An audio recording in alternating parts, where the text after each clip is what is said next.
Welcome back to Joey's Adventure. Sorry, the camera's off. I have low vision for those who don't know. Today we're going to talk about what I have succeeded and what I can use as examples of being legally blind and what people can do. Dan Parker, Mike Newman, race car drivers, and they're blind. They don't let the sight stop them from doing their goals. They succeed very well. Yes, they might need some assistance to do racing with someone speaking into a headset who's watching them, and that's how they drive. Now, to the subject of what I have done myself with low vision. Alright, sorry if you hear my rocking chair in the background. When I was a boy, I had better vision than I do now. I am 27 years old now. I was always legally blind since a child, but I never let that stop me from doing things other kids do.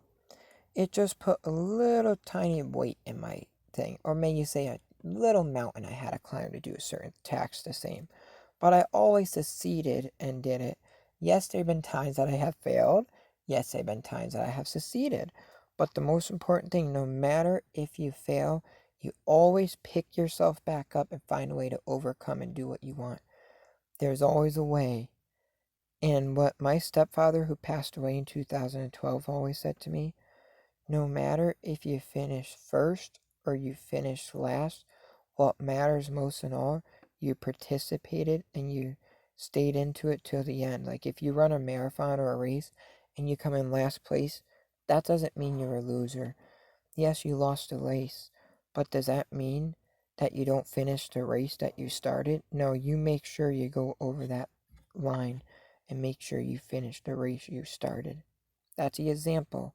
I mean, if you want to do something in your life, no matter if it's so many struggles, you keep pushing for that goal on. If you know you ain't going to put someone else in harm's way and it ain't going to harm you, you keep going for that and you push yourself to it. Now, I built forts as a kid being blind. I had a couple good friends I hung out with when I was a kid, back years ago, back in 2009, 10 and stuff. Now, I moved around a lot, so that made it harder to make friends and stuff, but I kept in contact with the group of friends that I had. So, long story short, my mom's ex boyfriend, before she married my stepfather who passed away, my mom's ex boyfriend before that, he was a mechanic. He taught me how to work on cars being blind, legally blind, and I went to automotive school and I got 95 in automotive school. I graduated. The teachers at first, you're blind. Why do you want to learn automotive?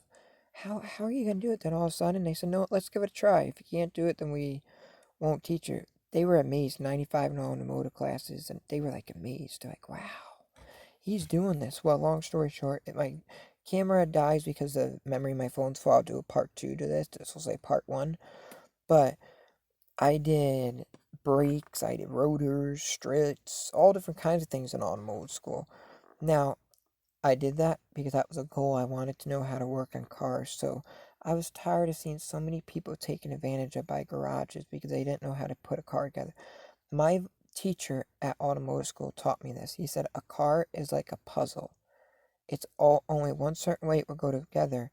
And if someone brings you something in pieces, it's always a way to figure out how to go together. If the parts don't line up, then it wasn't meant to go that way.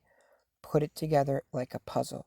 There are too many parts in a car engine to list, but the long story short is anyone can work on a car if you put your mind to it and effort. And you can even train yourself. There's so many awesome YouTube videos you can also watch for learning auto repair videos, or also scroll through my channel and watch how I do it.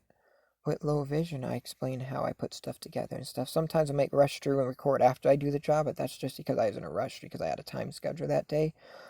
But always do what your heart desires. I played sports being legally blind. I ran at school. Yes, my mom and stuff, we had to argue with the teachers and stuff like that because they didn't want me running. They didn't want me participate in regular gym classes. When I was in 8th grade, they stopped teaching everything when I hit ninth grade. I had a fight for my education because they said someone blind don't need a regular diploma. So then they gave me an IEP diploma, so I'm working on my GED because I did algebra and everything in 8th grade. So I've been working on getting my regular diploma now on the side of working and everything. That just shows you what a disability sometimes are struggles you will face in your life and you have to overcome them. Now, Other things. Cooking, well, yes, it can be a struggle and it can't be a struggle. If I don't have a oven with knobs on it, I don't know how to set the oven because I can't see the buttons to press. Like the house that I live at now, it's a digital stove. I cannot cook with that, but my apartment, I asked my landlord nicely. I said, hey, there's a little issue with this stove. Do you mind if I replace it with one? He said, what's the issue? I said, it don't have a dial or something I can do to cook with. And he said, know what? That's fine. I got an old oven I was going to get rid of. Here's one from one of my other apartments, and it has dials and you can cook. And he took his time to show me where low, medium, and high were. And what we did, we went to the dollar store in arts and crafts and bought the little stickers that were like little dots, and we put them there so I knew how to cook, so I could cook independently on my own.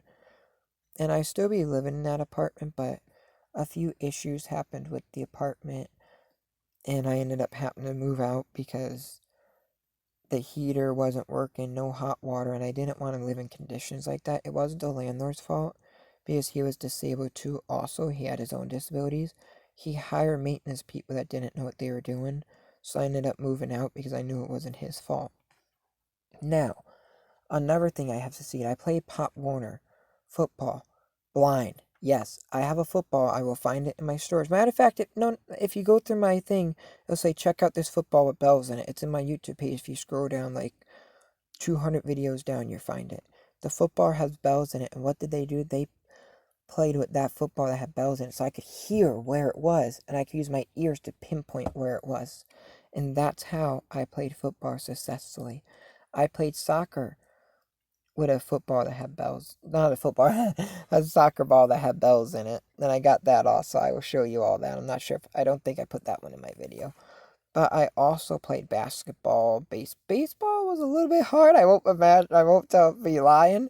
I went to go hit it a couple times. Like I couldn't hit the ball. I had to use a thing like kids use, like a thing that the ball sits on to hit it because someone throwing it was just too hard. I couldn't hit it. That was too hard. So they gave me a little thing that the ball sits on and then swing it and then run. And that's what I did, and that's how I succeeded. Sorry, my memory's getting full at this end. I'm not being rude or anything. So thank you for viewing this video. Don't forget to subscribe and hit that like you found this interesting, and comment down below if you are legally blind or visually impaired or completely blind. What has you succeeded, and what things helped you adapt? And what challenges have you faced and overcome to help someone else out?